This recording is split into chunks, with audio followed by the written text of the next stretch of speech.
Hello and welcome to Who's Who. I'm Jason, joined by 4 guests here. They are Fabian, Jolene, Jonathan, and Vishnu. So actually the three are actually from the public sector and one person here works in the private sector. So actually now we want you to play a game with us. So the objective is to guess who is from the private sector among these ST and E professionals. So there are 3 pairs of the Art Science Museum tickets to be won at the end of this segment. And to play, all you need to do is to enter your guess in the chat, and you can find it in the right-hand side of this screen. So the first 3 with the correct answer will win, and the winners will be announced at the end of this VCF, so please stay tuned. So maybe we can start with a round of introductions from you all. So maybe we can start with Vishnu. So I work as an engineering manager. And to put it in a nutshell, my job, it's acting as a bridge between the stakeholders and my team, and also making sure that the job is delivered on time. Oh, okay. So is it, how about Jonathan? Is it similar to what Vishnu does? Well, my title says I'm the head of strategy and master planning. So in my organization, I help my clients plan and think about the strategic objectives and direction of how they can plan to deploy science and technology within their companies. Yeah. Okay, then maybe Jolene, how about you? Hi, your I'm job? Jolene. So by designation, I am a senior manager. Basically, the bulk of my work is in landscaping and greening, in a nutshell. Oh, wow. Okay. Then how about Fabian?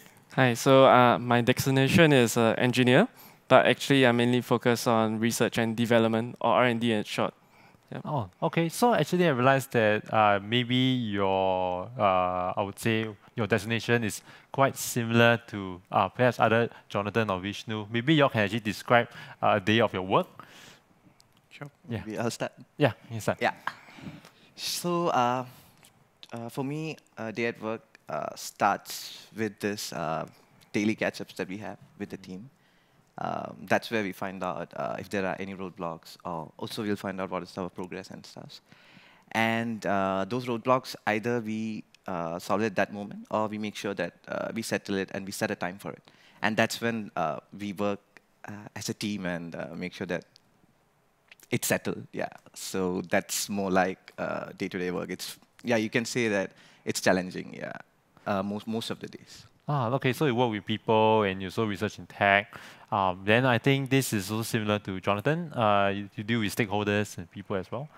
So day to day, I would say there's not much of a typical day because I go offsite and visit my clients, and we do a lot of talking and discussions. So I would say, aside from the paperwork that I do, we go on courses and seminars as well. So because we need to be kept up to date with the recent technology developments. So I think aside from meeting clients, we attend seminars and webinars as well. So it's no typical day. Oh, okay. So, wow. Is it, how about Fabian? Is it the same as well? There's actually different things you need to do. Is there a typical day that your job does? Yep. So for my side, I'm working on more on the nascent stuff. So like the R&D refers more specifically to disruptive technology. So maybe I could explain like the term disruptive technology. So we mainly work on emerging science and tech with lower maturity. And this area that we are looking at in particular might not be as operationally ready currently, but what it does is it has a potential to disrupt operational norms in the future. So perhaps I could start with some examples. You could think of things like blockchain or quantum or even additive manufacturing. So if I use blockchain as an example, what it does is it removes the need for a centralized system. So in that way, it disrupts the classical operational norms. Yeah.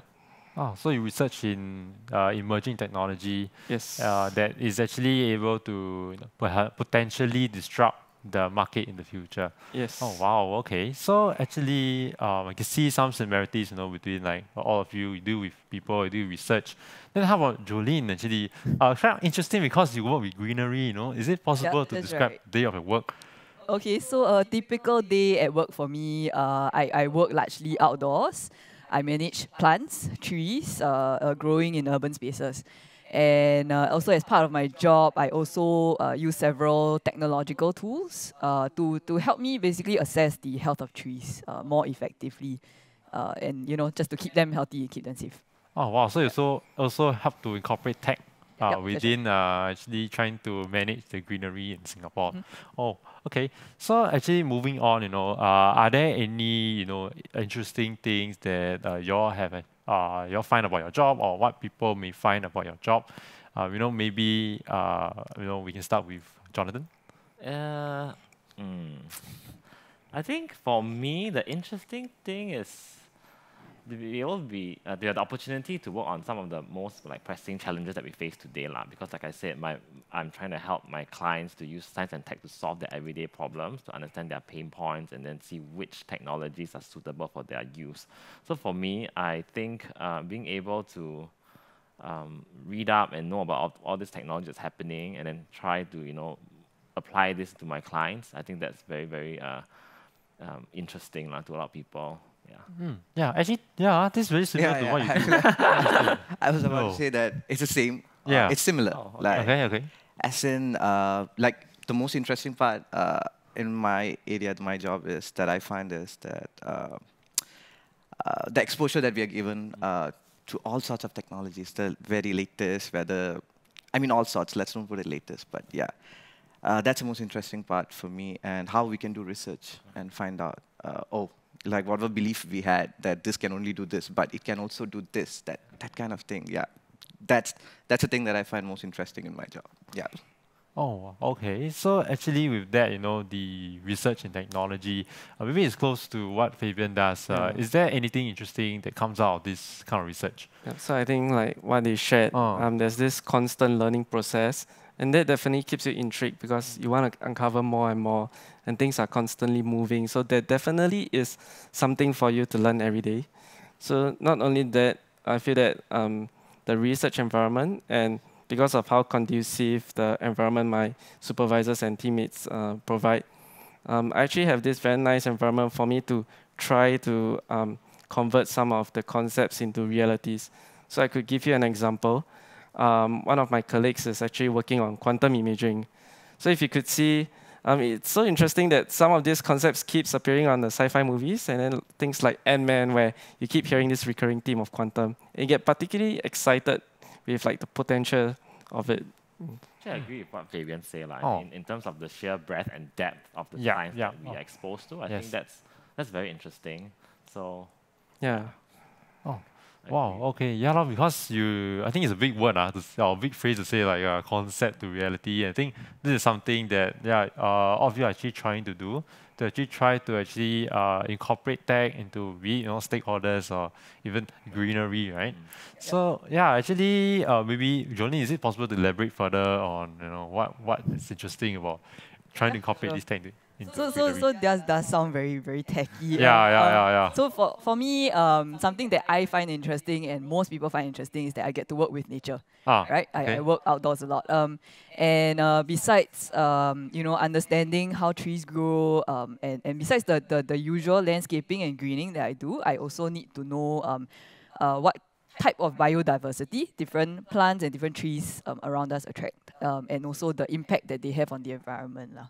Yep. Wow, so there's this also this constant learning of different species, you say? Can I Yes, say that? Yeah, correct. of Yep. different trees and how to deal with them. Actually, talking about that kind of constant learning or into the future, I would like to ask, like, what do you see yourself in 5 years' time? Okay, so in 5 years, basically, I hope to be exposed to different aspects of work within my organization, the different operations. And of course, also learn even more about the flora and fauna and the rich biodiversity in Singapore. And lastly, also to learn how we can tap on technology to improve efficiency. Yeah. And also do more for our stakeholders and the community in general lah. Wow, okay. So definitely trying to actually make things more efficient using technology, different technologies. Yep. And also I can hear that you also want to constantly learn more about different plants and greenery, which Yep. is very good. Yeah, so actually, is it is there a similarity of constant learning within these 5 years that uh, I maybe each of you can Yeah. elaborate I further on that?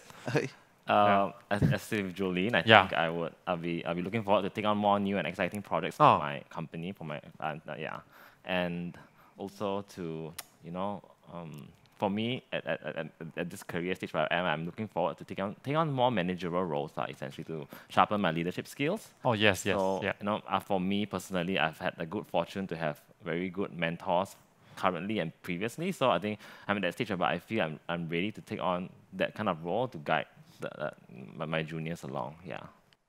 Okay, so then how about Vishnu? Like, what do you know? See yourself in 5 years' time, be it whether you want to be a manager, or you want to learn more.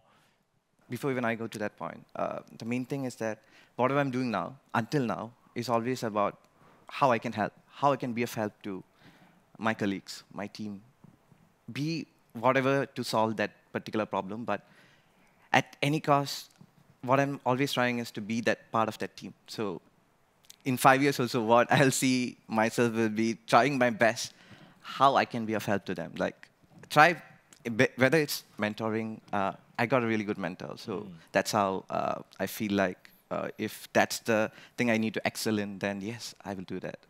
If leading wise, if they need a real lead, they need a leader, then I will try my best to do that role, make sure that everything is done. So Everything is definitely also similar to what Jonathan said. You're going to sharpen your leadership skills as well. Yes, that's right. In leading your team. Yeah. And doing I see. So how about Fabian? Do you have any plans to become a manager in the future?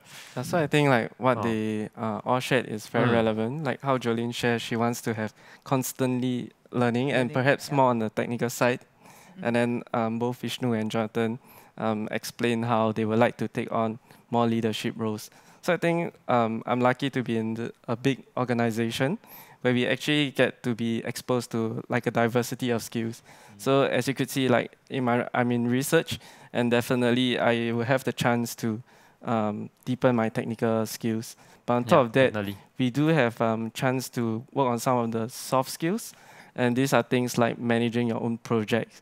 So I think I hope that I'll be able to move to a role where I could share some of the knowledge or experience that I've gained within this time frame, and to share them with new aspiring engineers, the same way like how my previous mentors shared with me. So it's like passing down the baton and bringing something to the table. Yeah, that's very inspiring to hear from all of you.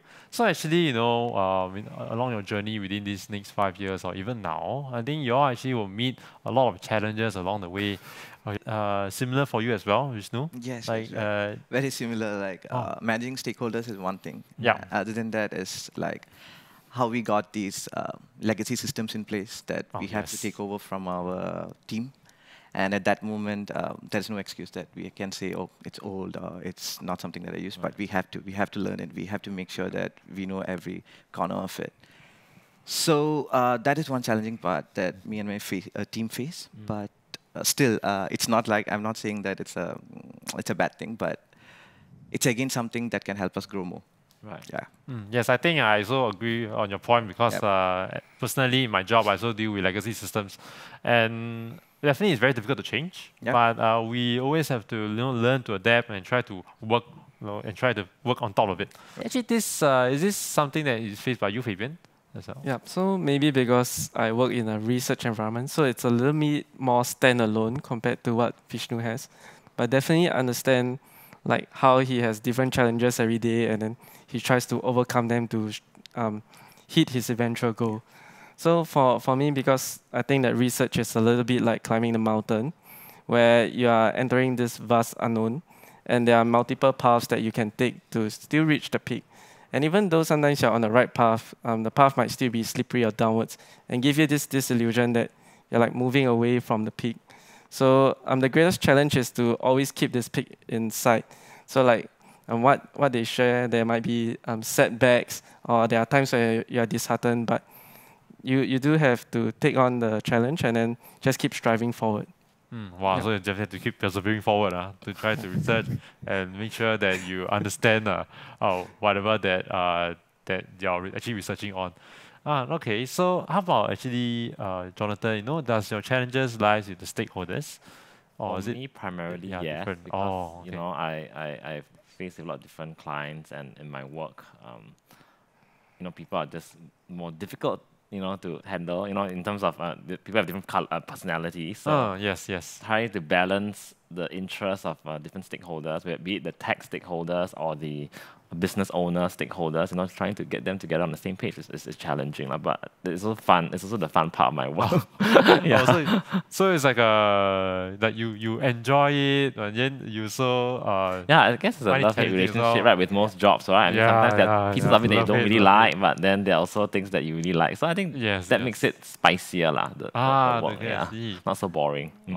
Then actually for how about Jolene, your challenges, what challenges do you face where you deal with greenery? Okay, so like what Vishnu said, there's a lot of problem solving, right, Yeah. every day.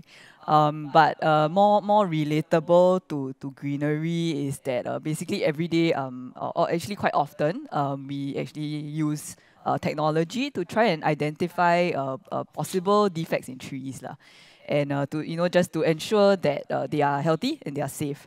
And just like people, every tree is different. Yes. The challenge is basically in being able to accurately diagnose potential issues of within the tree, right? Using the correct tool, using the correct tech tool, and thereby effectively mitigating the risk of tree failures, lah. So there's no like one solution that solves all problems Yes, and kind of correct. thing. So you have It's to like the challenge comes in actually analyzing and trying to find out what's the correct solution to apply to this certain tree or plant, for example. Is it? correct. It's basically species specific, lah. Species Every tree. specific. I see. Yeah. Okay, so actually, with that, I'm pretty sure that you all have talked to your friends, your families, and there may be some certain misconceptions or myths about your job. And maybe we can discuss this further. Maybe we can start with Vishnu. Do you meet any myths or misconceptions that people Yeah, since you mentioned friends, right? Yeah. So really, my friends, especially when they heard when I joined as an engineering manager, right, the first thing is like, oh, that's a really boring job, like the name to them. So that's what I think that's the biggest misconception. But yeah, let me tell you, no, it's not. It's not at all boring. It's like it's really interesting. It's and again, I know I'm repeating, but the help that you can be of and how you become a part of a team and helping them together and solving a solution and all those are like really interesting stuff. You really need to try. Yeah, I mean, yeah, that's. Oh, I see. That Yeah. actually, moving on to maybe Jolene, is it similar? Like the myths that So for me, a common myth, not so similar. No, lah. okay, okay. A common myth for me about my job is that males are preferred to perform the job over okay, females, right? And that I would like to say is actually not quite true. In fact, I have just as many female colleagues as I have male colleagues. And basically, there are equal opportunities for all as long as you have the interest and the passion for the job. Wow, it's great to hear that there's equal opportunities for all. Yep. Then maybe Fabian, is there any myths about the research that you do?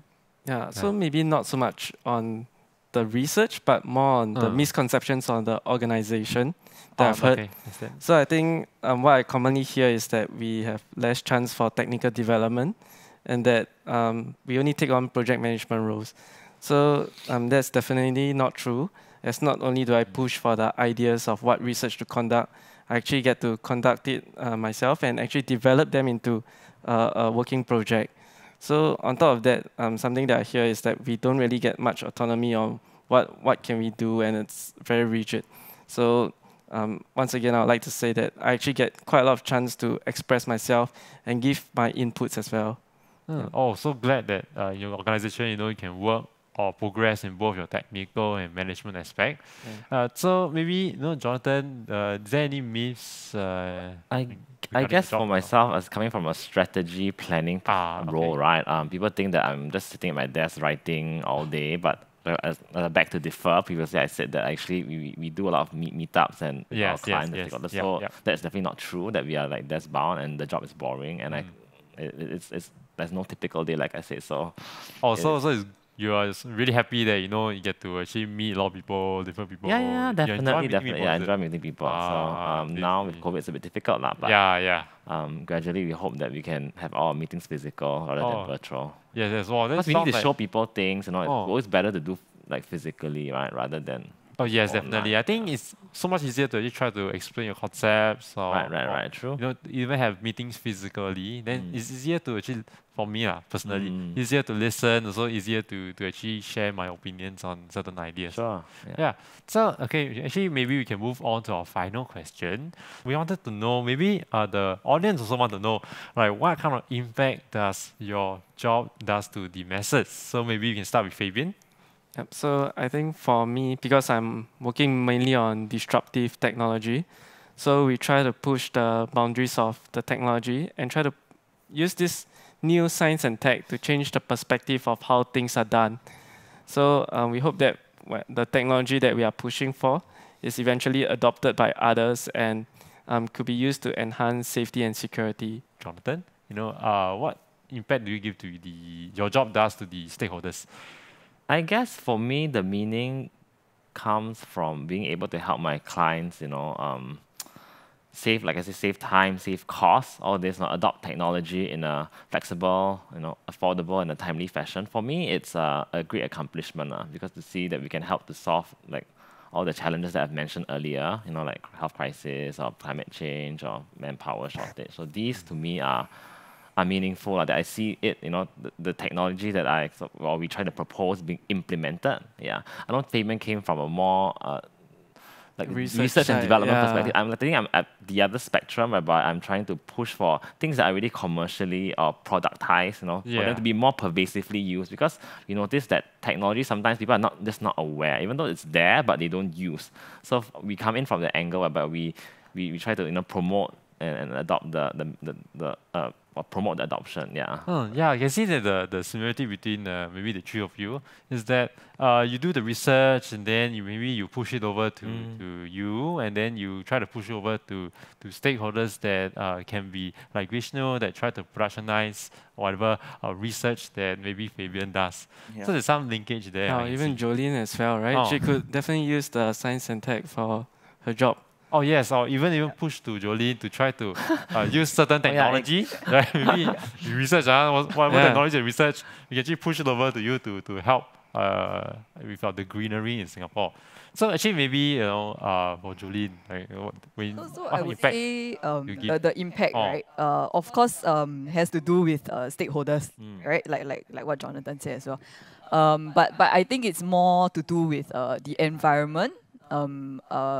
That has an impact on then the stakeholders. So because I work with trees and plants and greenery in general, the work that I do contributes to the fight against climate change lah. And essentially what that means is that the trees and the plants, they help to cool the environment, and then also lower the ambient temperature of our surroundings, and therefore makes it all more comfortable for everyone, our stakeholders and everyone around lah, for all of us. Wow, so actually this is like a fight against climate change, Wow, really, I think end of the day, not only you're saving plants, you're saving everyone else, including us. All of you. Which is great. It's a wonderful goal. Yeah, so maybe, like Jonathan, what kind of impact or does it give to stakeholders? I think Jonathan. Sorry. Maybe Vishnu. No. So from my side, yes, what Jolene said and what Jonathan said. Stakeholders obviously is the main reason, but research, yes, like what you said. It's the main thing that I consider that can help us, especially when certain things are out there. And most of the time what we tend to do is that if a technology is out there, you still wait for someone to use it, review it, and then come. So that's when the masses are already coming and trying to use it. But what we try to do is that when we hear any such news, right, we try to research on it, try to check on it, especially like we had this internal project where we were given this task on how we can reduce the effort taken. So that's when we found out this GitHub Copilot. It's not like something that we did, but it's done by Microsoft. It's done by GitHub. So it's not about inventing something new, but it's about discovering it and analyze it, assess it, and how, especially in our case, it reduces a lot of time, like the effort taken by a programmer or developer. It's, let's say, something that takes like 3-4 hours can be done in like, let's say, 1 to 2 hours time, and even lesser. Sorry, even lesser than that.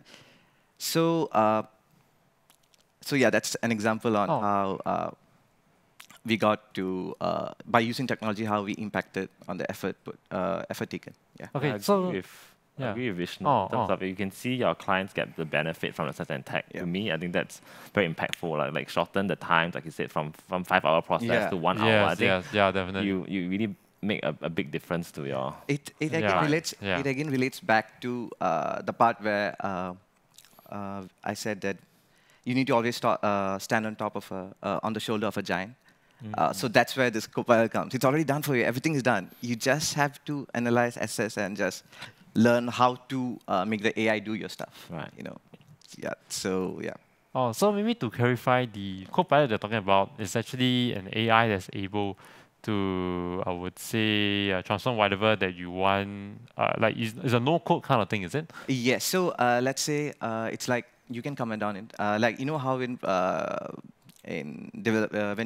you code, you put comments for your code, right? Yeah. You just put a comment like, let's say, calculate this part, function, calculate, you just put a function, okay, sort out, in this card, sort out the red and blue objects. Then the AI does the whole stuff for you when you press enter. But definitely it's not like that's the exact code, no. You should definitely assess it, but that's Copilot, you know, like they just put for you, this is a way to do. You just change here, a bit here, and a bit here, a bit there, and yeah, the stuff is done. Oh, I can totally I would totally love this software because like personally for me as a data scientist, I do code as well quite a bit. And the problem is many of times I forgot, you know, what is the exact thing to write. And I had to waste time to go search Google. And this Copilot actually tried to wrap everything out and automate this. And you know, in Google, right? Whenever we see like in Stack Overflow, then you'll be like, oh, you will get an idea. Okay, this is the format it should be. Oh, yes. Yeah, Copilot just does that for you.